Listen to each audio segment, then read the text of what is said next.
अब बिल्कुल देखिए अभिषेक जी, शिक्षकों को आश्वासन मिला है। डिप्टी सीएम सम्राट चौधरी ने भी कहा है, क्या कुछ बातचीत हुआ है, क्या आश्वासन मिला है? सब चीज पे सकारात्मक उन्होंने आश्वासन दिया है और कहा है कि जो शिक्षकों की मांग है, हर मांग को उन्होंने सुना है और सकारात्मक आश्वासन दिया है और बोले हैं कि 1 से 2 दिनों में निश्चित रूप से इसका सकारात्मक कि जब परीक्षा नहीं।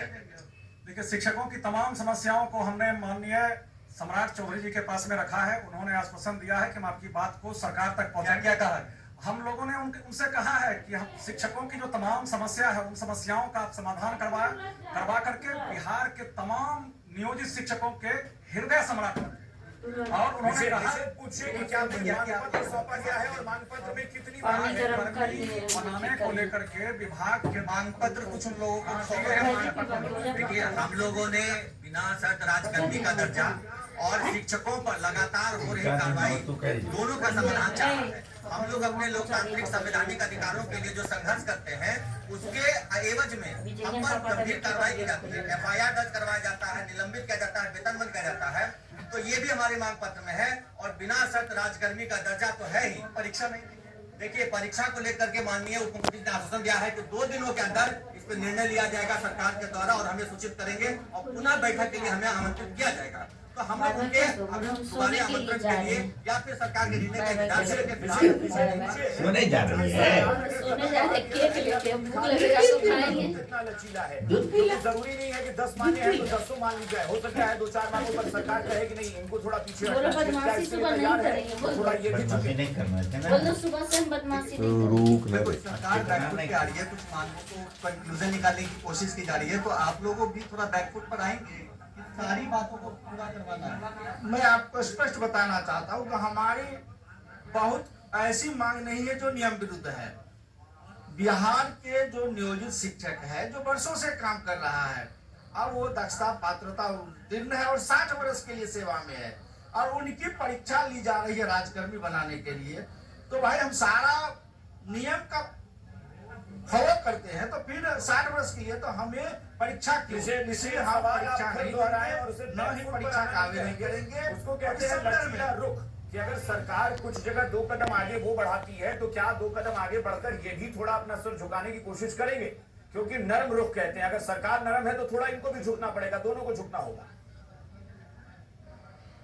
बिल्कुल, सरकार थोड़ा नरम अगर होती है तो आप लोग भी थोड़ा नरम रहेंगे। आप लोग भी थोड़ा, हम शिक्षक हैं, हम बिल्कुल नरम ही हैं और माननीय मुख्यमंत्री जी बिहार के मुखिया हैं, वो हमारे हम शिक्षकों के भी मुखिया हैं। हम सरकार से उम्मीद करते हैं कि आप नियोजित शिक्षकों पर जो जबरन ये सक्षमता परीक्षा, विशिष्ट शिक्षक नियमावली थोपने का कार्य कर रहे हैं, आप तमाम शिक्षकों को बिना शर्त राज्यकर्मी का दर्जा देंगे। कारण कि तमाम शिक्षक जो 4 लाख है वो सक्षमता परीक्षा, दक्षता परीक्षा पास करके ही शिक्षक बने हैं और खास करके टारगेट करके बिहार के नियोजित शिक्षकों को बार बार परीक्षा देने के लिए कहा जा रहा है। उसमें भी इस परीक्षा को देने के बाद हमको घर लोग भी हम नरम हो जाएंगे ना, घर से बेघर होने की बात है और कोई आर्थिक लाभ भी हमें सरकार सुन रही है, तो आप उनकी बहुत सारी मांगे हैं। अगर ट्रांसफर वाला अपने हक अधिकार के लिए हम आवाज बहुत अगर ट्रांसफर वाली बात सरकार मान लेती है, ऑफलाइन परीक्षा की बात सरकार मान रही है, तो क्या ये परीक्षा वाली बात जो है, क्या ये लोग मानने को तैयार हो सकते हैं? अगर सरकार कहे कि हम एक साधारण परीक्षा आपकी ले रहे हैं, क्योंकि मुख्यमंत्री ने ये कहा है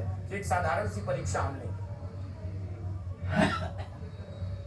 बिल्कुल, अगर कोई साधारण परीक्षा लेने के लिए कहे तो उसके लिए आप लोग तैयार हैं? साधारण परीक्षा तो दे ही रहे हैं। सबसे पहले हमारी बात 2006 से हम लोग बहाल हैं और उसके बाद जो चल रही है सरकार की, उसमें 60 साल के लिए हम लोग हैं। ऐच्छिक का स्थानांतरण 15 साल से सारे शिक्षक मानते रह गए। इनकी जो योजना है कि आप परीक्षा दीजिए, 3 ऑप्शन जिला का मिला है, तो हमारा न स्थानांतरण का मांग पूरा हो रहा है, न वेतन मांग। अगर कुछ मांगों को सुन लिया जाता है तो जैसे कुछ मांगे हैं, आप ऑफलाइन परीक्षा लीजिए। ऑफलाइन परीक्षा की बात हो रही है, 2 बार हो रही है, आया है, लेकिन एक जो महत्वपूर्ण मांग है, जितने भी 2006 से नियोजित शिक्षक हैं सब अपने घर में हैं, उनको क्यों इधर से उधर अनौपचारिक रूप से यहाँ से वहाँ। अच्छा निषेध, एक सवाल और पूछिए।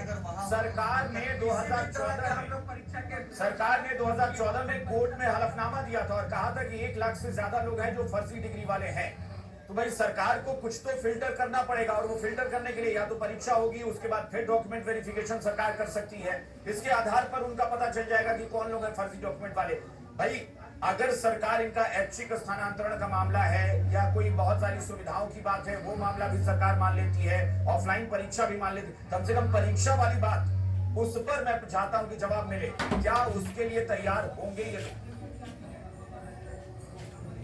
हाँ बिल्कुल, देखिए कई ऐसे फर्जी शिक्षक भी हैं। इससे पहले पोर्ट में हलफनामा भी दिया गया था, तो कहीं ना कहीं शिक्षा व्यवस्था को भी सुधारने की कोशिश होगी पेपर एग्जाम लेकर के। तो साधारण परीक्षा से कोई दिक्कत नहीं होगी आप लोगों को अगर लिया जाए? हम साधारण परीक्षा देने तैयार नहीं, हम तो 12 परीक्षा देने के लिए तैयार है। सरकार हमसे परीक्षा ले, जो 2094 में बहाली हुई, 2000 में बहाल हुई, वैसा हमसे परीक्षा ले बीपीएससी से, उस सीट पर हमको बहाल करे, वो वेतनमान दे, वो हमको सुविधा दे, परीक्षा देने के लिए तैयार है। लेकिन ये कौन सी बात है कि मुख्यमंत्री पद से इस्तीफा देकर मुख्यमंत्री बनने के लिए मुख्यमंत्री की शपथ लिए, उसी तरह शिक्षक पद पर रहते हुए शिक्षक पद की परीक्षा देकर शिक्षक बने, वो सरकार फर्जी वाले तो हट जाएंगे ना आप लोग।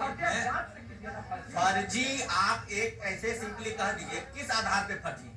कोई जांच होगी, निगरानी की जांच चल रही है ना 5-6 सालों से, आप उसके आधार पर निकालिए। क्या परीक्षा कोई पैमाना है फर्जी जांच करने का? परीक्षा से फर्जी जांच नहीं होती है, फर्जी जांच होती है सर्टिफिकेट से। आप सर्टिफिकेट की जांच कीजिए, जिनका फर्जी सर्टिफिकेट को निकाल दीजिए। नॉर्मल परीक्षा होगी उससे भी आपत्ति है? देखिए, नॉर्मल और एबनॉर्मल की बात ही नहीं है, बात है कि आप परीक्षा क्या करके ले रहे हैं। कि राजकर्मी बनने के लिए नाम रख दिया है आपने सक्षमता परीक्षा, तो क्या हमारी योग्यता आज तक नहीं थी? हम बिना योग्यता के शिक्षक बने हुए थे, बिना योग्यता के ही पढ़ा रहे थे। तो इस तरीके से हमारे योग्यता पर जो प्रश्न खड़ा किया जा रहा है, उस पर हमें आपत्ति है। साधारण परीक्षा देने से आपत्ति है आप लोगों को? ये तमाम शिक्षक हैं जो 2005 के बाद जब एनडीए सरकार बनी थी और इन लोगों ने एक प्रक्रिया शुरू की थी, डिग्री दिखाओ नौकरी पाओ, क्या उसे ये सही मानते हैं? क्या उन्हें नहीं लगता है कि उस दौरान जो गलती हुई शायद उसका खामियाजा आज ये भुगतना पड़ रहा है? तो कुछ तो करना पड़ेगा। व्यक्तिगत